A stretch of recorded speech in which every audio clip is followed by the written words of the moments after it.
You've applied to medical school, or maybe you've already gotten an acceptance letter. You're excited about the journey and you're not so sure what to expect. If that is you, today I will be sharing 6 things I wish I knew before medical school.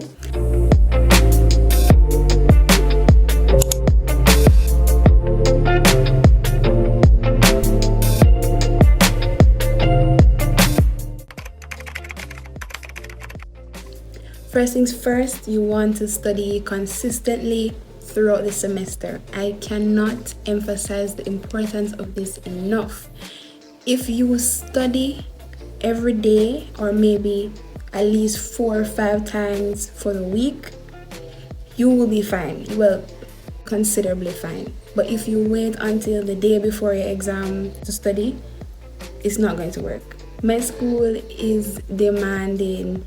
You are going to be learning so much each day that you're going to be wondering how do they expect me to read all this information? So I'm just telling you, don't set yourself up for failure. Study every day if you can. If you can't, allocate times where you know you can. So what often happens is if you study the day before, you end up cramming. This might work for the exam, but in the long run, you might just forget because, well, you just crammed all that information into your head for that little exam. But then afterwards, are you going to remember? Probably not. Remember, you're going to be a doctor. You're not just going to school to pass some exams. Eventually, people's lives will be in your hands, in your literal hands. And if you can't remember because you only crammed every single information you needed to know the day before the exam, how is that going to work? So you get what I'm saying? Try to study consistently. Don't set yourself up for failure. If you study every day, you should be fine. You want to be open to new methods of learning. Med school is not like undergrad and it's not like high school.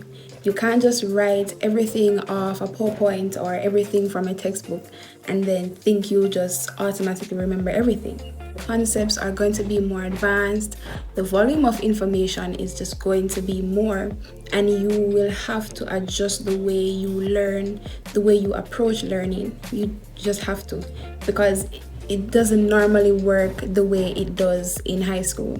So maybe you want to use Anki, which is like a flashcard program, graphs to connect the concepts, practice questions, or maybe you just want to pre-read before your classes so you can get that connection when you're there. Either way, you'll have to figure it out. If you don't, you're going to be in a sticky situation. The only way you'll know what works for you is through trial and error, sorry to say. There's no golden rule to say this is the better way to study. There are better ways to study, but one method of studying doesn't necessarily work best for everyone. So you'll have to play with it just to try to figure out what works for you. But eventually you'll get it. If you actually attempt to try, you will get it. You will find out what works for you. I know people who don't go to classes and just read lectures. Just try to look up different study methods, and maybe I'll post another video on that. But yeah, I know the volume of information is going to be a lot in med school, and you might just get caught up in this and study hours upon hours for days without breaks or without taking some time out for yourself. But this is not going to work. You are going to feel stressed, you're going to feel overwhelmed. Maybe you lose interest and you try to figure out, wait, why did I even apply to med school in the first place? And this is what burnout is. It's basically you feeling mentally and physically exhausted so much that you don't know how to cope. You don't know how to manage these feelings. And this is because you put your health and you put your wellness on the back burner. Med school is demanding, I know, and you want to do your best, but you have to set out time for yourself. take a shower, put on some music, do a little dance, and get moving. Maybe a little exercise. Maybe you like to get some food with your friends. That's what helps you to relieve stress. You have to find the balance in med school, or else you might get trapped in this burnout thing. You're going to want a support system. You're going to need a support system. Now, having a good support system can sustain you throughout the semester, throughout med school. And this is just someone who you are close to, someone who you can confide in, whether it's your best friend, your mom, your father, your sister, someone who you know will be there to encourage you when you know you're not feeling your best self or you're just feeling down. Maybe you feel like giving up, and that person is always there for you. No, that's important, because at times you may feel like you want to give up. You just don't want to do nothing more, and school has stressed you. But when you have that support system, when you have a good support system, they can say, I think you can do this. I think you can, and I know you can. And you just feel better. You don't want to confide in someone who will just go along with whatever you say, because maybe in the moment you don't feel motivated, and if this person is just going to agree with you and say, maybe med school is not for you, or maybe you should give up, this is not exactly what you want to hear. Because I know for myself, I can't even remember how many times I told my sister, you know what, I am stressed and I don't know what I'm doing. And she reminded me that this is what I was working for. And I was just thinking, she's right. And I just picked myself up, I studied, and I was fine.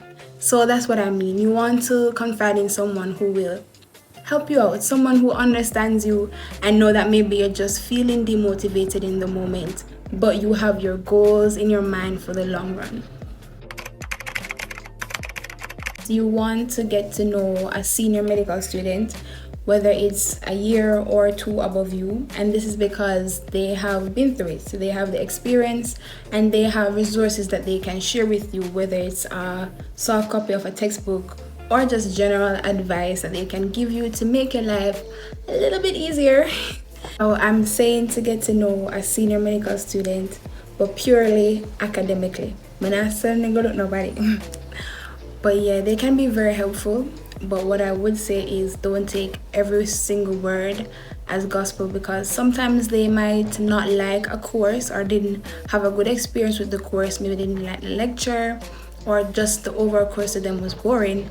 But maybe for you, it would have been interesting if go in with a fresh mind. So what I would say is, yes, allow them to guide you. But at the end of the day, their experience might not be exactly your experience, so they can be helpful, but don't take every single word as gospel. Meaning go in there with a fresh mind, with an open mind to learn everything, and you should be fine. My final tip for you guys is just to talk about imposter syndrome. It's basically you feeling as if you don't belong. You're wondering in your head, did they make the right decision to accept you to medical school? Because somehow everyone is so smart, and maybe you were a top student at your school, but so was every single person in your class. They were in other clubs and they were active and they're overall smart. You might feel as if you don't belong there, maybe you shouldn't be a doctor anymore. But this is normal. This is actually very normal, because it's a new environment, you're adjusting to the system, and they want so much from you so quickly that you may feel as if this was a mistake. But what I would like to remind you is they didn't just close their eyes and just select your name and say, oh yes, I just like this person's name. No, they looked at your scores, they looked at what you had to offer, and they decided that, yes, I think medical school is for this person and I would like them to be enrolled in the program. You want to remember that they chose you and you work hard just as much as everyone else to be here. Have faith in yourself. You can do this. It wasn't a mistake. You were meant to be here. So whenever you feel as if this was a mistake, just remember that you were chosen. So get back on your feet and go and study. So yeah, that's it for today's video, guys. Thank you so much for listening. I hope this was helpful, and if you have any other questions, feel free to leave them in the comments. I'll respond to them quickly. And also, if you have any other things that you'd like me to talk about, feel free to leave that in the comments as well. Remember to like, share, comment, and subscribe. Thank you so much in advance. Take care, guys. Stay safe. Bye.